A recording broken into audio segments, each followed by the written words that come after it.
Hi, I'm JC from Team B. We are here to talk about the Affordable Care Act, or ACA, as it pertains to preventative care.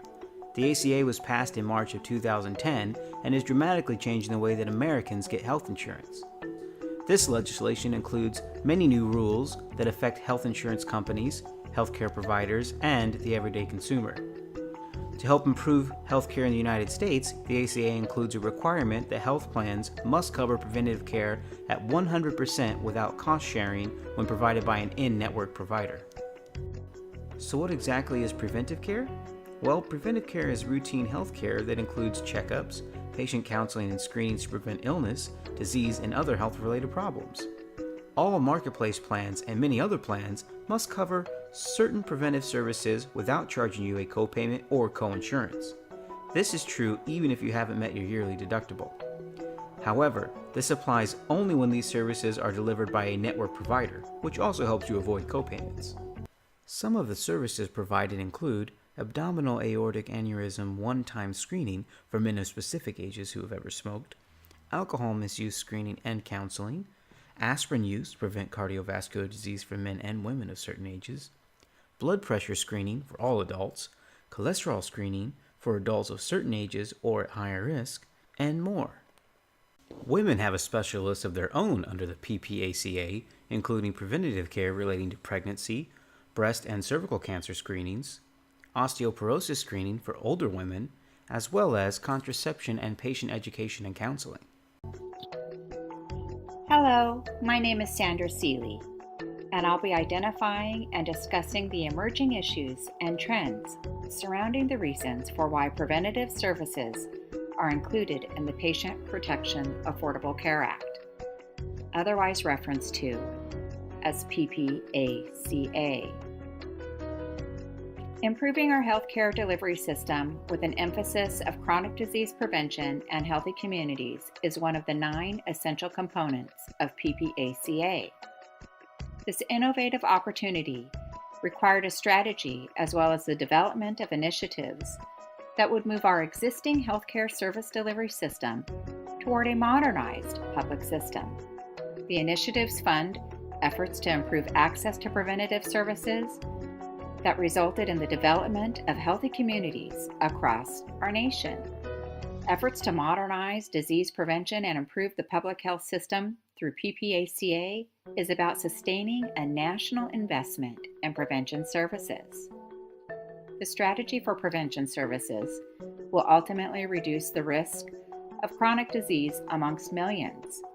By creating an effective system of care with improved access to preventative health care services, many will benefit.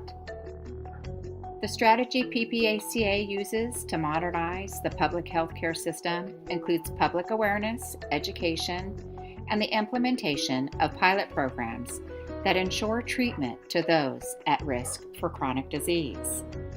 PPACA established partnerships with the national and public agencies.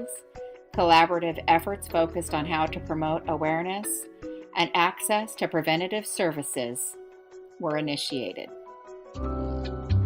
Trends to implement the preventative segment of PPACA and promote healthy communities included grants for programs that were innovative and evidence-based in reducing and preventing the risk of chronic disease. Incentives are being offered within communities for living healthy lifestyles. The state's Medicare and Medicaid programs changed their policies to promote additional preventative health care benefits. Outcomes are being monitored. State and federal programs are required to report data by race, ethnicity, primary language, and other indicators of disparity. While the collection of data will take years to determine the effectiveness of the prevention segment of PPACA, analysis of these efforts will continue with the hope that the risk of chronic disease will significantly be reduced and that communities will evolve into a healthy nation.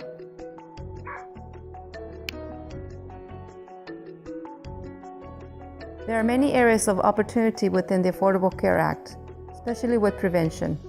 In many ways, healthcare reform is a great thing for millions of Americans, nurses, children, and the dental field. 1. The Affordable Care Act main focus is on early prevention with screening and testing for diabetes, high blood pressure, cholesterol, and cancer. With early detection of these systemic diseases, it is expected to save millions of lives and billions in healthcare spending nationwide. Second, the healthcare reform is a good thing for nurses. The bill provides money for both advanced practice and general nurse education. The law creates a program for innovative safety net program, one of which is nurse-managed health clinics. Since there is a shortage of physicians, and unfortunately it is going to get worse because many older doctors are retiring, but the nurse practitioner programs are going strong. The nurse practitioner will be providing primary care services to billions of people under the Affordable Care Act. This is a great step forward for improving access to care, especially in the rural areas. Nurses are well prepared for the healthcare system changing its emphasis. As we all know, nursing has always been about prevention and wellness. They are good at chronic care management, school health, transitional care, and home care.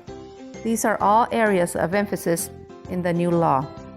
Thirdly, the Affordable Care Act requires certain health insurance plans to offer affordable dental benefits for children. This will benefit approximately 2 million children nationwide not receiving dental services and now will have access to dental care. Dental disease is the most common chronic disease of childhood. It is 5 times more common than asthma. Studies show that 26% of third graders have untreated tooth decay.